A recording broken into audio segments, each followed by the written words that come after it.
How to fix login errors on a Capital One mobile app. If you would like to fix the login errors on the Capital One mobile app, it is actually quite very simple to do so. Basically, for this, all you have to do is go ahead and then first of all make sure to launch the Capital One mobile app and see what the issue is about, depending upon the login issue you're having, because sometimes it could just be that you are entering an incorrect credentials. You want to make sure to enter your username and your password correctly. If you are not sure what password you typed in, tap on the I icon here.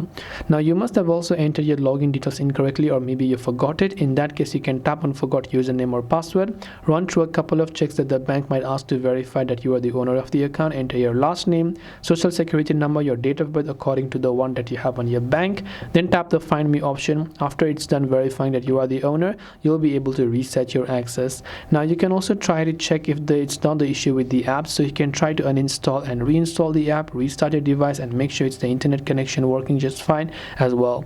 So I hope this video helped you pretty much. If you have got any further questions, feel free to also leave them down in the comment section below. As always, thank you for watching till the very end of this tutorial, and see you soon in the next video.